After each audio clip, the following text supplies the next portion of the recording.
आज हम बात करेंगे विमेन एंटरप्रेन्योरशिप के टॉपिक को और साथ में हम ये भी डिस्कस करेंगे कि हमारी गवर्नमेंट ऑफ इंडिया ने कौन कौन सी स्कीम्स लॉन्च की हैं विमेन के सपोर्ट के लिए, विमेन एंटरप्रेन्योरशिप डेवलपमेंट के लिए हमारी कंट्री में। तो चलिए शुरू करते हैं। शुरू करने से पहले अगर आप चैनल पे नए हैं तो चैनल को लाइक, शेयर और सब्सक्राइब करना ना भूलें। देखो, एंटरप्रेन्योर का क्या मतलब होता है?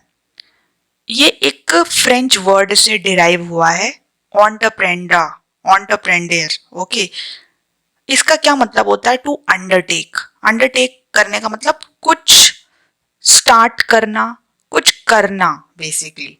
तो एक फ्रेंच वर्ड से ये डिराइव हुआ है। और सबसे पहले अगर इसके यूजेज की बात करें, कब यूज हुआ था? फ्रेंच मैन जो ऑर्गेनाइज करते थे और लीड करते थे मिलिट्री टास्क को, जो यानी कि जो लोग मिलिट्री में होते थे और कोई भी मिलिट्री एक्सपेडिशन करते थे, ओके, कोई भी मिलिट्री टास्क को आपका क्या करते थे? एग्जीक्यूट करते थे। उनको क्या कहते थे हम? Basically entrepreneurs. फिर टाइम के साथ चीजें बदली।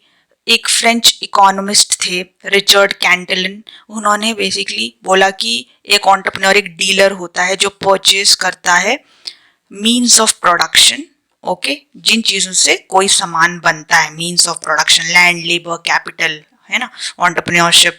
इन सबको क्या करता है? वो परचेज करता है और इनको कंबाइन करता है ताकि मार्केट में वो मार्केटेबल प्रोडक्ट्स सेल कर सके। टाइम के साथ कुछ सिमिलर रिलेटेड डेफिनेशंस एमर्ज हुई, लेकिन जे शम्पीटर ने पहली बार एंटरप्रेन्योर को एक अलग सेंस में, एक वाइडर एक्लेम उन्हें मिला अपनी इस डेफिनेशन के लिए। तो वो क्या थी वो डेफिनेशन?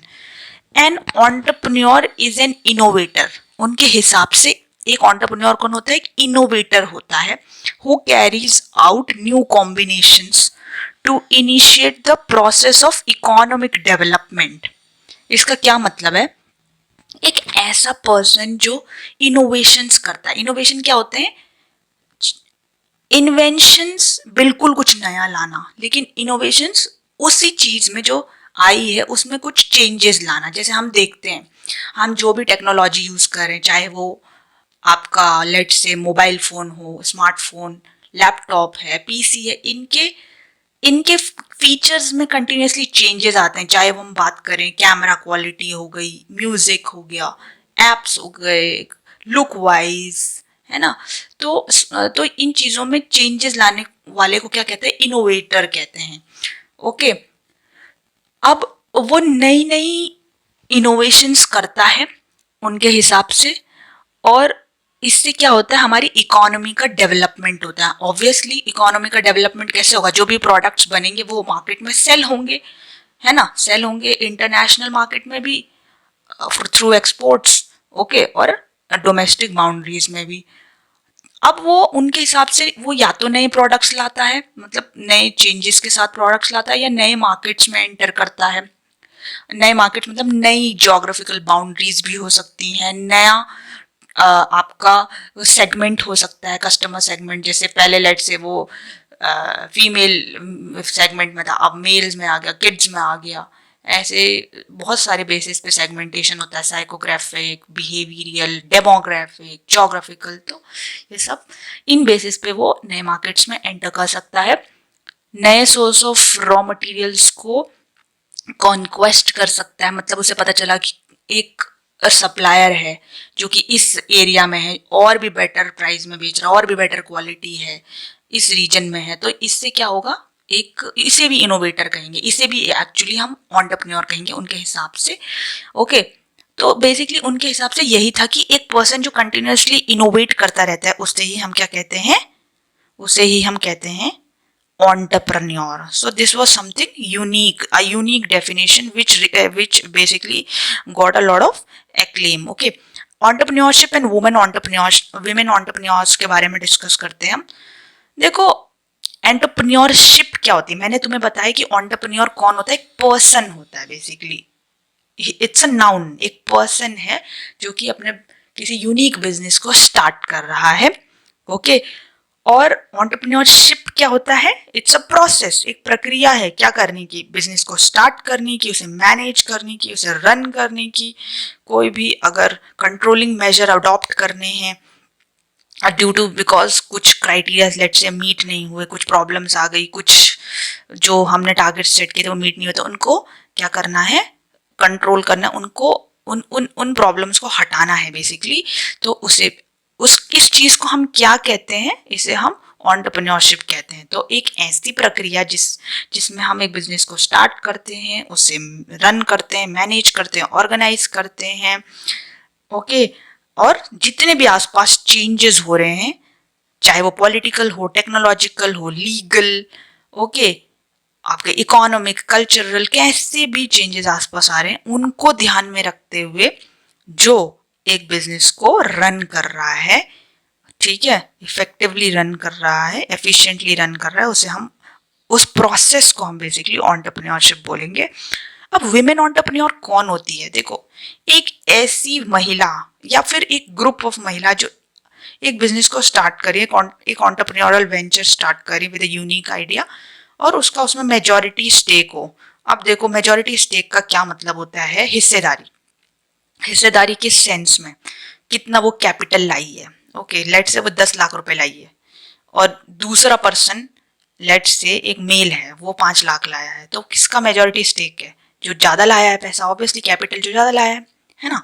तो according to government of India, an enterprise owned and controlled by a woman having a minimum financial interest of 51% of the capital and giving at least 51% of the employment generated in the enterprise to women।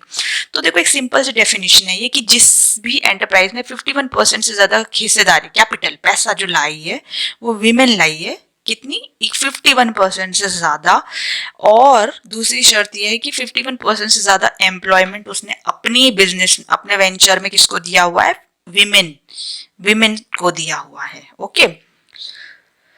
अब this is the most important thing, schemes to promote women entrepreneurship in our country. हमारे देश में women के development के लिए, entrepreneurship development के लिए हमारी सरकार ने बहुत सारी स्कीम्स लॉन्च की हैं, जिसके अंदर उन्हें अलग अलग तरीके के फायदे मिलते हैं, चाहे वो ट्रेनिंग प्रोग्राम्स हों, चाहे वो लोन्स के फॉर्म में ग्रांट्स हों, सब्सिडीज हों।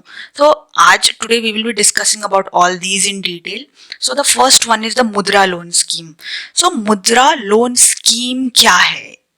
Basically micro unit development refinance agency एक लोन स्कीम है जो कि 8 अप्रैल को 2015 में प्राइम मिनिस्टर श्री नरेंद्र मोदी जी ने लॉन्च की थी। और ये मिनिस्ट्री ऑफ फाइनेंस, ओके, वित्त मंत्रालय की एक स्कीम है जिसके अंदर 10 लाख तक का लोन ग्रांट किया जाता है। किनको? नॉन कॉर्पोरेट्स को, नॉन फार्म को, माइक्रो और स्मॉल एंटरप्राइजेस। देखो, micro, small, medium enterprises 3 category होती हैं बिजनेसेस की। माइक्रो बेसिकली टर्नओवर और इन्वेस्टमेंट के हिसाब से कैटेगराइज की जाती है, स्मॉल भी और मीडियम भी, ओके। अगर मैं माइक्रो की बात करूं, उसमें अगर मैं इन्वेस्टमेंट की बात करूं, 1 करोड़ तक का इन्वेस्टमेंट होना चाहिए और टर्नओवर उसका साल का 5 करोड़ तक होना चाहिए। ऐसे स्मॉल के केस में 5 करोड़ तक आपका, 10 करोड़ तक का आपका इन्वेस्टमेंट होना चाहिए और 50 करोड़ तक का टर्नओवर। तो फिर मीडियम। तो बेसिकली ये जो स्कीम है, मुद्रा लोन स्कीम, सिर्फ और सिर्फ माइक्रो एंड स्मॉल एंटरप्राइजेस के लिए है। दूसरी चीज नॉन कॉर्पोरेट्स के लिए है, और नॉन फार्म मतलब एग्रीकल्चरल बिजनेस से रिलेटेड नहीं चाहिए। जो बड़ी बड़ी कॉर्पोरेट कंपनीज होती है, एमएनसीज, उनके लिए नहीं है, ठीक है। तो किन के लिए है ये? माइक्रो एंड स्मॉल एंटरप्रेन्योर्स के लिए है। और इसमें कोलैटरल फ्री लोन मिलता है। कोलैटरल क्या होता है? हम जब भी कोई चीज यानी लोन वगैरह जब लेते हैं तो हमें कुछ ना कुछ एक सिक्योरिटी देनी होती है। जैसे कई लोग वर्किंग हैं तो वो, उनका क्या है सिक्योरिटी? उनकी सैलरी हो गई। वैसे ही कई लोग नहीं है वर्किंग, तो वो क्या देते हैं? जैसे गोल्ड को गिरवी रख सकते हैं। कोलैटरल मतलब कुछ ऐसी चीज जो आपको गिरवी रखनी, मॉर्टगेज करनी है। कोलैटरल जैसे गोल्ड हो गया, प्रॉपर्टी हो गई, ये सब कोलैटरल है। तो ये कोलैटरल फ्री लोन मिलता है इस स्कीम के अंदर, जिसका मैक्सिमम रीपेमेंट पीरियड 5 ईयर्स, मतलब 5 ईयर्स तक आपको लौटाना है, 3 साल के अंदर भी लौटा सकते हो मिनिमम, दैट्स द मिनिमम। तो 3 कैटेगरीज के अंदर लोन मिलता है इसमें हमें, शिशु, किशोर और तरुण। शिशु में 5 लाख तक का लोन, 50,000, आई रिपीट, 50,000 तक का लोन ग्रांट करते हैं, और किशोर में 50,000 से 5 लाख तक का लोन, और तरुण में 5 लाख से 10 लाख तक का लोन ग्रांट किया जाता है। ओके, अब बात करते हैं नेक्स्ट स्कीम की, जिसका नाम है स्किल अपग्रेडेशन इन महिला क्वायर योजना। This is a very important scheme, SUMCY। ये भी micro small and medium enterprises ministry, MSME मंत्रालय का एक स्कीम है, जो कि विमेन एंटरप्रेन्योर्स जो कि क्वायर इंडस्ट्री में इन्वॉल्व है। क्वायर क्या होता है, जो आपका रॉ नारियल होता है, कोकोनट होता है, उसके बाहर का जो उसका वो होता है, मटेरियल होता है बेसिकली, जिसे हम फेंक देते हैं, उस मटेरियल से बहुत सारी चीजें बनती हैं, बहुत सारे प्रोडक्ट्स बनते हैं, झाड़ू हो गया, कारपेट्स हो गए, मैट्स हो गए, तो ये सारे प्रोडक्ट्स क्वायर इंडस्ट्री की देन है। तो इसमें गवर्नमेंट क्या करती है, इस स्कीम के अंदर उन्हें स्किल अपग्रेडेशन करनी होती है। जैसे कोई भी विमेन है अगर क्वायर इंडस्ट्री में इन्वॉल्व है, एज अ वर्कर भी, एज अ फाउंडर भी और एज अ वर्कर भी, अगर वो इन्वॉल्व है क्वायर इंडस्ट्री में, तो उसको एक स्किल ट्रेनिंग प्रोग्राम जो कि क्वायर इंस्टीट्यूट प्रोवाइड करती है, उसको उसमें एनरोल करना होता है, वो ट्रेनिंग प्रोग्राम लेना होता है 2 मंथ्स। देखो यहाँ पे लिखा है ना, 2 months of training at any coir board training institute, वो आप उसको अवेल करना होता है, जिसमें उसे स्टाइपेंड भी मिलता है, आई थिंक अराउंड 3,000 का साथ, तब वो एलिजिबल होगी इस स्कीम के लिए। इसमें क्या है कि आपकी जो भी कॉस्ट है इक्विपमेंट की, आपको जो भी स्पिनिंग इक्विपमेंट्स वगैरह चाहिए होते हैं, वो आपको कम कॉस्ट में मिलते हैं, क्योंकि क्वायर इंडस्ट्री में कुछ इक्विपमेंट्स, मशीनरी लगती है, जिस पे आपको एज एन एम्प्लॉय भी और एज एन एंटरप्रेन्योर भी 75% तक का कॉस्ट पे जो है ना, उस पे आपको सब्सिडी मिल जाती है। सब्सिडी मतलब एक तरीके से पूरा पैसा मिल जाता है। जैसे मान लो कोई मशीन 5 लाख की, तो 5 लाख का 75% तक का आपका माफ हो जाएगा, क्योंकि सरकार आपको पैसा दे देगी उसका, बाकी 25 जो बचा हुआ है उसको आपको प्रोवाइड करना होगा वो वाला अमाउंट। पर शर्त ये है कि आपको जो क्वायर बोर्ड ट्रेनिंग इंस्टीट्यूट है उसके जो ट्रेनिंग प्रोग्राम है उसको खुद को एनरोल करना होगा। तो स्किल अपग्रेडेशन इन महिला क्वायर योजना, SUMCY, बेसिकली इस चीज से रिलेटेड है, क्वायर से रिलेटेड, क्वायर इंडस्ट्री से related. Trade related entrepreneurship assistance and development programme, basically trade भी बोलते हैं इसे, ये भी micro small medium enterprises ministry की एक पहल है, जिसमें देखो ध्यान से सुनना कि आपके प्रोजेक्ट की जो भी कॉस्ट है उसका 30% जो है गवर्नमेंट किसी NGO को देती है। अब उस NGO का क्या काम होगा, एंटरप्रेन्योरशिप डेवलपमेंट प्रमोट करना विमेन के बीच में। कैसे, जैसे ट्रेनिंग प्रोग्राम्स कराना, काउंसलिंग सेशंस कराना, ओके, मार्केटिंग करना, प्रचार करना उस बिजनेस से रिलेटेड प्रोडक्ट्स को। तो गॉट माय पॉइंट, जैसे आपके बिजनेस, आपको एक प्रोजेक्ट लगाना है, आपको एक बिजनेस स्टार्ट करना है क्वायर इंडस्ट्री का, लेट से, तो 10 लाख उसमें पूरा खर्चा आ रहा आपको, तो उस 10 लाख का 30% गवर्नमेंट ऑफ इंडिया एक किसी NGO को दे देगी, जो कि आपके बिजनेस को प्रमोट करेगा। कैसे प्रमोट करेगा, जैसे वो ट्रेनिंग प्रोग्राम्स कराएगा, काउंसलिंग सेशंस भी करा सकता है ना, विमेन को डेवलप करने के लिए कुछ काउंसलिंग ट्रेनिंग प्रोग्राम्स वगैरह, है ना, तो ये सब मार्केटिंग कर सकता है, आपके प्रोडक्ट की प्रचार कर सकता है, प्रमोशन। अब बाकी जो 70% बचा है वो पैसा आपको एज अ लोन मिलेगा, यानी कि वो जो 10 लाख का अमाउंट था, 7 लाख रुपए उसमें लोन मिलेगा किसी लैंडिंग एजेंसी, किसी बैंक, कमर्शियल बैंक द्वारा। ओके, तो इसमें कंडीशन ये है कि आपके बिजनेस को रजिस्टर हुए 3 साल होने चाहिए, और आपके बिजनेस को इन्वॉल्व होना चाहिए, एक्सपीरियंस होना चाहिए savings programmes with self help groups, SHGs के बारे में आपने सुना होगा, सेल्फ हेल्प ग्रुप्स, जो कि बेसिकली ग्रुप्स होते हैं लोगों के, जो कि जनरली जिसमें विमेन ज़्यादा इफेक्टिवली पार्टिसिपेट करती हैं। तो आपको प्रमोट करने होंगे ऐसे सेल्फ हेल्प ग्रुप्स, जो कि अपना ग्रुप बना के जब भी कोई भी रिक्वायरमेंट होती है उसमें कुछ पैसा उन्हें सबमिट करना होता है, हर महीने या हर 2 महीने में, जो भी है, क्वार्टरली, तो और उन्हें जब ज़रूरत होती है तो उन्हें कुछ पैसा मिल जाता है। तो ऐसी कुछ प्रोग्राम्स को आपको प्रमोट करना होगा, ये आपकी कंडीशन है, राइट। तो trade is a very good scheme, by the government of Ministry of Micro, Small and Medium Enterprises. Then Stand Up India scheme, it's a very good scheme again. It was launched by the SIDO, Small Industries Development Bank of India, okay, in 2016. ये किसके लिए है? उन लोगों के लिए जो कि बैकवर्ड हैं, उनके लिए, उनके प्रमोशन के लिए, उनको फाइनेंसिंग लोन प्रोवाइड करने के लिए है। तो SC ST वुमेन, 3 कैटेगरीज हैं इसमें, ST ST वुमेन एंटरप्रेन्योर्स, उनको लोन प्रोवाइड करने के लिए ये स्कीम हमारी SIDO ने लॉन्च की थी, which is again a part of ministry of finance. तो इसमें 10 लाख से 1 करोड़ तक का लोन ग्रांट होता है, लेकिन कंडीशन ये है कि ग्रीन फील्ड एंटरप्राइज होनी चाहिए, मतलब ऐसी बिजनेस होना चाहिए जो कि पहली बार मार्केट, मतलब जो फ्रॉम स्क्रैच स्टार्ट हो रहा है, ऐसे नहीं कि पहले से चलता आ रहा है, नहीं, सब कुछ उसमें नया होगा, मतलब नई जगह फैक्ट्री लग रही है, मशीनरी नहीं आ रही है, labours, employees, white collar, blue collar, सब नए हैं, राइट।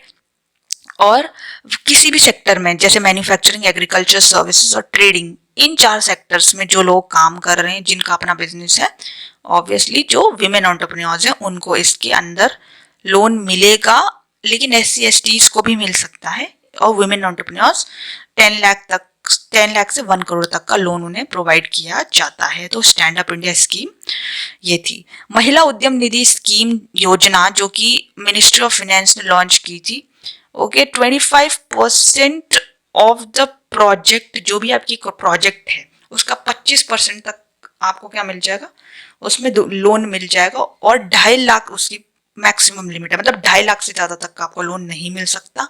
और माइक्रो एंड स्मॉल माइक्रो और स्मॉल एंटरप्राइजेस की विमेन एंटरप्रेन्योर्स के लिए ही है ये स्कीम। और इसमें एक और कंडीशन है कि 10 लाख तक से ज़्यादा का आपका प्रोजेक्ट नहीं होना चाहिए। तो आपके प्रोजेक्ट की कॉस्ट 10 लाख से ज़्यादा नहीं होनी चाहिए। आपको मिलेगा मैक्सिमम 2.5 लाख तक का लोन। और ग्रीन और ब्राउन फील्ड एंटरप्राइजेस, मतलब नई और पुरानी, नई और एस्टैब्लिश्ड एंटरप्राइजेस दोनों के लिए ये लोन मिलेगा। तो महिला उद्यम निधि योजना was this। देना शक्ति स्कीम नेक्स्ट, ये भी वुमेन एंटरप्रेन्योर्स के लिए है, जो कि retail manufacturing, I repeat, retail manufacturing और सर्विस इंडस्ट्रीज में वर्क कर रही हैं, मतलब वो वहाँ की एंटरप्रेन्योर हैं, उसको लीड कर रही है। तो इट कैन बी अवेल्ड, क्योंकि अब देना bank union bank of India में अब मर्ज हो गया, तो UBI बैंक ये लोन देता है। टर्म लोन भी मिलता है इसमें, मतलब वही लॉन्ग टर्म लोन, और वर्किंग कैपिटल जो कि डेली ऑपरेशनल एक्सपेंसेस को मीट करने का लोन है, वो भी आपको इसके अंदर मिलता है। इसमें क्या है कि 25% कंसेशन मिलता है इंटरेस्ट रेट पे। अगर इंटरेस्ट रेट मार्केट में 10% है तो उस 10% में 25% तक की छूट मिल जाएगी आपको लोन के अमाउंट में। तो जो 10% का लोन है वो तुम्हें आपको 7% में ही मिलेगा। और इसकी रीपेमेंट पीरियड क्या है, 1 to 3 years। ओके, तो ये लोन किसके द्वारा मिलता है, यूनियन बैंक ऑफ इंडिया की ब्रांच में मिलता है। और आपको लोन लॉन्ग टर्म भी मिल जाएगा, वर्किंग कैपिटल भी मिल जाएगा। बस शर्त ये है कि रिटेल इंडस्ट्री, मैन्युफैक्चरिंग और सर्विस इंडस्ट्री की वुमेन एंटरप्रेन्योर्स को मिलता है। और इसमें 25% कंसेशन मिलता है मार्केट रेट से। और रीपेमेंट पीरियड 1 to 3 years है। तो हाँ, आपको होप समझ आई होंगी। बाकी ये सारी स्कीम्स, बहुत सारी और स्कीम्स भी हैं, जैसे सेंट कल्याणी योजना है, आपकी विमेन एंटरप्रेन्योरशिप प्लेटफॉर्म है, ऐसी बहुत सारी भी हैं। लेकिन कुछ इंपॉर्टेंट स्कीम्स मैंने आपके साथ डिस्कस की। ओके, जैसे देना शक्ति स्कीम हो गई, आपकी महिला उद्यम निधि योजना हो गई, right. Then we discuss stand up India, okay, trade related entrepreneurship and assistant development program. Then there was skill upgradation in Mahila Coir योजना, मुद्रा योजना है ना, मुद्रा योजना, micro unit redevelopment refinance agency योजना। ओके, तो होप आपको वीडियो अच्छा लगा होगा। अगर आपको वीडियो अच्छा लगा तो वीडियो को लाइक, शेयर और सब्सक्राइब करना ना भूलें। Thank you.